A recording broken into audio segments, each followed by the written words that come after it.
Votre invité Sonia Mabrouk, c'est Adrien Quatennens, député de la France Insoumise du Nord et coordinateur de la France Insoumise. Et également membre de la Commission des affaires sociales à l'Assemblée nationale. Merci d'être avec nous ce matin sur Europe 1, Adrien Quatennens. La réforme des retraites va entamer un parcours parlementaire qui promet d'être mouvementé. Certains parlent même d'une guerre de tranchées. Vous participez à la commission spéciale sur cette réforme qui vient de débuter ses travaux. Dans quelle ambiance? Comment vous la qualifiez?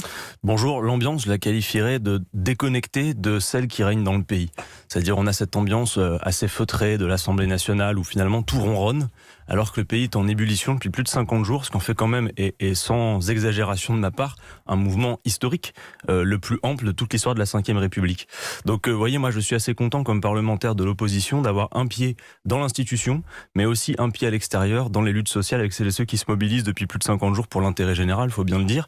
Et ce projet de loi est contesté par une majorité de Français.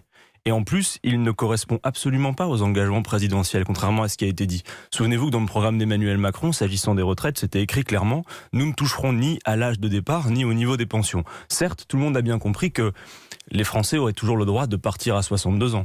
Mais très franchement, je ne leur conseille pas. Parce qu'avec l'âge d'équilibre qui va se décaler, effectivement, le niveau des pensions va baisser. Donc c'est un mensonge que de dire que le programme présidentiel est respecté. Mais ça veut dire que vous n'attendez rien des travaux quand même d'une commission qui auditionne les partenaires sociaux, qui tente de faire un travail construit auquel vous êtes attaché, n'est-ce pas? Évidemment, d'ailleurs, nous avons répondu à la commande d'Édouard Philippe, en quelque sorte, qui, sur une matinale concurrente, a dit il y a quelques jours « Je suis prêt à entendre toutes les modalités pour le retour à l'équilibre ». Il se trouve que moi, je lui ai remis ce document que vous connaissez, en main propre, qui est un contre-projet qu'a fait la France Insoumise, qui permet le retour à l'équilibre que souhaite Édouard Philippe et de nombreuses modalités pour ça. Mais le problème, c'est qu'Édouard Philippe, lui, n'en voit qu'une de modalité. C'est de faire travailler les Français toujours plus longtemps. Et en réalité, Sonia Mabrouk, quand vous avez retiré à ce projet de loi tout le verbiage et les éléments de langage, ces histoires à dormir debout, sur une universalité qui n'en est pas du tout une, sur ce slogan de 1 euro cotisé ouvrira les mêmes droits, dont le Conseil d'État a bien expliqué que ce n'était pas vrai. Une fois que vous avez retiré tout cet écran de fumée, il vous reste quoi? Il vous reste juste un projet qui prépare le fait de faire en sorte que les Français travaillent toujours plus longtemps au-delà de l'espérance de vie en bonne santé. Sauf que les Français voient bien que travailler plus longtemps non seulement n'est pas désirable, c'est pas le sens de l'histoire, compte tenu des gains de productivité, mais surtout que la richesse produite dans ce pays est importante et qu'elle n'a jamais été aussi mal répartie, et que la question des retraites et de leur financement, c'est aussi la question du partage de la richesse produite. Et donc non, il n'est pas inéluctable de travailler plus longtemps. Vous ajoutez aussi, d'ailleurs c'est l'un de vos argumentaires contre cette réforme des retraites, vous dites travailler plus longtemps aggrave le chômage. Qu'est-ce qui sous-tend votre affirmation? Écoutez, une chose assez simple d'abord, et que le Conseil d'État alerte aussi le gouvernement là-dessus, c'est que est-ce que travailler plus longtemps, si on met de côté l'aspect philosophique, moi je suis en désaccord sur le fond, mais est-ce que ça fonctionne déjà aujourd'hui dans le pays? La réalité, c'est qu'en France, vous avez quelques 300 000 chômeurs de plus de 60 ans qui, pour l'écrasante majorité d'entre eux, ont fait toutes leurs années de cotisation. Vous avez un actif sur deux qui, à l'âge d'arriver à la retraite, n'est déjà plus en emploi. Donc très clairement, repousser l'âge effectif de départ à la retraite va aggraver le chômage aux deux extrémités de la vie active. Sauf que travailler plus longtemps revient à accroître la population active, donc logiquement à augmenter les capacités de production, le PIB, cela donne un contexte économique plus favorable, la croissance et donc des entreprises qui recrutent et au final le chômage qui tendrait à diminuer. Non mais si l'employabilité des seniors... Mais est-ce que vous êtes d'accord avec ce raisonnement aussi? Le raisonnement est valable, mais si l'employabilité des seniors ne progresse pas, de toute façon ça va être un transfert des caisses des retraites vers les caisses du chômage. Voilà qui peut être dit. Vous savez, l'emploi aujourd'hui est par ailleurs un vrai problème en France, c'est que l'emploi est extrêmement précaire. Je fais juste une parenthèse, Madame Pénicaud, ministre du Travail, nous disait encore récemment on n'a jamais autant embauché que ces 20 dernières années. Elle a raison, mais pour être exact, elle devrait plutôt dire on n'a jamais signé autant de contrats de travail qu'aujourd'hui. Parce que le travail, Sonia Mabrouk, est extrêmement précaire. Mais évidemment, 87%... il faut se réjouir d'une embellie, même si elle n'est pas suffisante, avec un chômage structurel qu'il faut dénoncer. J'alerte sur le fait qu'elle n'est qu'une embellie statistique qui ne modifie pas en profondeur la réalité sociale. Vous savez, quand le travail est précaire au point que 87% des contrats signés sont des contrats courts, 83% d'entre eux des contrats de moins d'un mois, un tiers des contrats de moins d'un jour, bon courage pour aller faire une carrière complète à point quand le travail est aussi précarisé. Adrien Quatennens, le Premier ministre qui va ouvrir cet après-midi la conférence de financement sur la réforme, a assuré qu'il n'avait, je cite, pas peur du champ de braise promis par l'opposition, mais en partie par vous, pour le débat parlementaire. Il a l'air confiant, serein. Pourquoi, selon vous? Mais vous savez, c'est comme ils le font parfois sur d'autres projets de loi à l'Assemblée. Quand la majorité est acculée par les arguments de l'opposition, elle se dit, bon, serrons les dents et dans quelques heures, la comédie sera terminée. C'est-à-dire que les règles institutionnelles permettent qu'un projet de loi qui est contesté par une majorité de Français, qui voit un mouvement social historique contre lui depuis plus de 50 jours et qui ne correspond pas aux engagements présidentiels, d'un point de vue technique, législatif, peut arriver jusqu'à son terme. Mais moi je le dis, la bataille de l'opinion, Emmanuel Macron l'a déjà perdue. Et le fait que le projet de loi arrive à l'Assemblée nationale ne présage absolument pas de l'épilogue. Souvenez-vous que Jacques Chirac sur le CPE avait reculé alors que le texte était déjà très avancé à l'Assemblée. Alors comme la semaine dernière, Monsieur Macron était plutôt inspiré par Jacques Chirac, il peut poursuivre sa séquence d'imitation en reculant sur ce projet de loi. C'est un argument pour vous. Peut-être que le Premier ministre est confiant, serein, parce qu'il a tout simplement regardé hier les chiffres de la mobilisation historique, dites-vous, mais vous en conviendrez, elle s'amenuise. On peut le comprendre d'ailleurs, mais c'est aussi une réalité têtue. Vous avez raison de dire qu'après plus de 50 jours de grève, on peut le comprendre. Beaucoup se retrouvent avec des fiches de paie à zéro parce qu'en plus, consigne a été passée de leur faire peser sur eux d'un coup le poids de la grève. Et vous avez des conséquences dramatiques dans plein de familles. Mais Édouard Philippe fait ce pari que finalement le mouvement va s'essouffler avec Emmanuel Macron par la grève. Mais vous voyez bien que ce mouvement est en train de s'enraciner. Il est passé par-delà une période à laquelle les Français sont attachés, les fêtes de fin d'année. Et même si parfois la grève momentanément peut reculer, la semaine dernière, on a vu beaucoup de professions se lancer dans la bataille. Il y a toute une créativité, une esthétique de la mobilisation qui est un peu passée sous les radars parfois. Créativité, esthétique, certains pointent plutôt violence, crispation et tension. Vous avez une drôle de manière de voir les choses. Attendez, Sonia Mabrouk, je suis sûr que vous avez vu ces images de ces femmes qui font des magnifiques flash mobs à la gare de l'Est. J'ai vu aussi les pompiers contre les policiers et ça fait mal à la France de voir ça. Non mais c'est une évidence, mais ça ne doit absolument pas annihiler les vraies images par ailleurs. Et quand on voit en effet, parce que vous citez les pompiers, des pompiers être pris à partie par des policiers, très franchement, les images que ça donne nous montrent qu'on a franchi un seuil dans ce pays.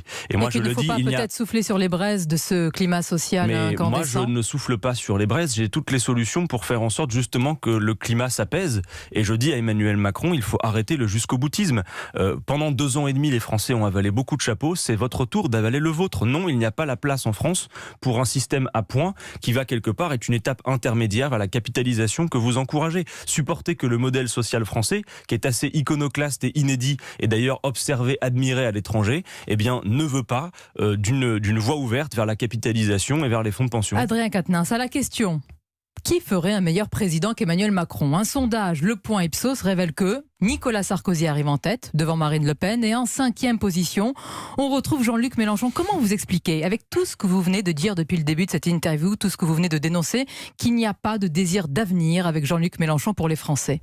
Je crois d'abord que beaucoup se sont chargés, même si ça n'explique pas tout, on a notre part de responsabilité, mais vous devez bien convenir avec nous qu'il y a eu beaucoup de coups qui nous ont été mis sur la tête. Moi, j'ai cette impression désagréable qu'à chaque fois qu'on avance un peu trop, eh bien, il y a effectivement la peau de banane qui arrive parfois dans des circonstances un peu étonnantes. Vous savez, c'est assez courant en politique, ça ne vous arrive pas qu'à vous. Évidemment. Moi, je vais vous dire une chose. Je ne sais pas si ça vous rassure, mais en tous les cas, ça peut vous consoler. Ce que je sais en tout cas, c'est que si j'en crois les enquêtes d'opinion, que comme vous, j'imagine, je prends avec beaucoup de pincettes, les Français ne veulent pas d'un face-à-face entre M. Macron et Mme Le Pen. Donc, nous allons être finalement obligés de faire émerger une alternative. Ils ne veulent pas du parfum de révolution que vous proposez. Si Nicolas Sarkozy arrive en tête de ce sondage, c'est bien que ce sont des valeurs de droite qui sont publicité, des valeurs d'ordre et d'expérience. D'ordre, c'est l'inverse de ce que vous proposez. Mais non, c'est tout le contraire, Sonia Mabrouk. Moi, je pense qu'effectivement, nous incarnons davantage l'ordre et que le désordre est aux manettes aujourd'hui. La France insoumise incarne l'ordre en France. Oui, un ordre républicain, celui de la justice sociale, parce que, Sonia Mabrouk, il n'y a pas d'ordre public possible sans justice sociale. Un ordre qui condamne donc les coupures d'électricité, qui condamne toute forme de violence. Un ordre qui condamne d'abord le jusqu'au-boutisme du gouvernement, un ordre qui condamne cette idée absurde selon laquelle la démocratie ce serait une fois tous les 5 ans, ensuite restez à la maison et taisez-vous. Et donc, effectivement, vous savez, sur le mouvement des Gilets jaunes par exemple, moi quand j'ai commencé le mouvement, j'ai vu plein de gens attachés au pacifisme, avec le pacifisme chevillé au corps, qui après des mois de mépris, des mois de répression, aucune réponse politique, ont fini par se convaincre que la violence pouvait être une solution. Et ben moi je peux vous dire, après vous ramez pour les récupérer ces gens-là, qui vous disent mais nous avons vu que quand nous sommes calmes, tranquilles, que nous respectons les formes traditionnelles, ça ne marche pas. Je dis donc qu'il faut une réponse politique. Car moi, avec mes amis de la France Insoumise, nous sommes des républicains convaincus et la réponse doit être politique. Êtes-vous en mesure d'apporter cette réponse politique? C'est ce que je vous dis, quand on voit les sondages. Est-ce que ce n'est pas l'échec de votre conquête des fâchés, comme vous dites? Mais on ne fait pas la politique au sondage. Moi, vous savez, ça fait 2 ans et demi maintenant. Quand ils vont bien, souvent, ça se passe ainsi. Non, on les regarde comme des horoscopes. Quand c'est bien, on est content, on sourit. Et puis quand c'est mauvais, on prend ça avec un peu plus de distance. Je vous l'accorde, mais en réalité, depuis 2 ans et demi qu'Emmanuel Macron est au pouvoir, moi je m'interroge. Qu'aurions-nous fait à sa place si nous avons été aux manettes? À cette heure, qu'aurions-nous engagé de ces chantiers de la planification écologique, de toutes ces choses qui, de toute façon, nous mettent au pied du mur? Nous avons des défis à relever par-delà notre désaccord politique et nous prenons un retard considérable en maintenant ce vieux logiciel néolibéral que poursuit Emmanuel Macron. Si nous étions aux affaires, Sonia Mabrouk, nous aurions la volonté de faire en sorte que ce pays se lève. Oui, mais c'est important, ça aide parfois à se lever le matin, vous voyez. Allez, nous ferions en sorte que le pays se lève le matin avec du sens pour ce qu'il ferait. Je vous propose ainsi, l'une des qualités d'un présidentiable, si Jean-Luc Mélenchon accédait aux plus hautes responsabilités, vous en conviendrez, c'est la maîtrise de soi, de ses nerfs. Oui, bien sûr. Ce n'est pas le point fort de Jean-Luc Mélenchon, agacé hier par manifestants qui lui reprochaient d'être davantage sur le plateau de télé que dans les cortèges. Je ne donnerai pas la réponse de Jean-Luc Mélenchon, mais c'était tendu, envoyé. Oui, cela dit, les micros circulent tellement partout. Et Jean-Luc Mélenchon, il fait des points presse, il a une communication officielle qui est tout à fait maîtrisée.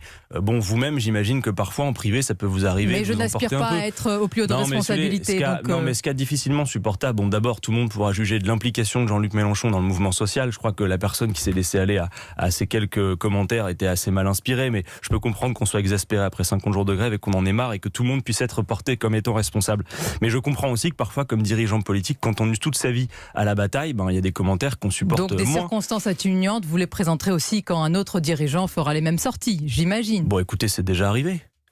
Vous serez ce soir avec Jean-Luc Mélenchon parce qu'il est aussi dans les cortèges, mais aussi en meeting à Lille, un meeting un peu particulier pour conclure une sorte de duo ensemble. On va essayer d'innover en effet, en étant non pas l'un derrière l'autre, chacun son tour, mais de faire ensemble ce décryptage de la réforme des retraites et de proposer nos solutions, parce que, je veux dire, on peut être en désaccord avec nous, mais en tout cas on peut pas nous retirer une chose, c'est que le travail est fait sérieusement et qu'on a un contre-projet qui est financé, qui est d'ailleurs toujours à la disposition, je le dis, de Monsieur Macron, qui a l'air si soucieux de l'équilibre financier. Merci Adrien Quatennens, merci d'avoir été notre invité. Merci à vous. Ce matin sur Europe.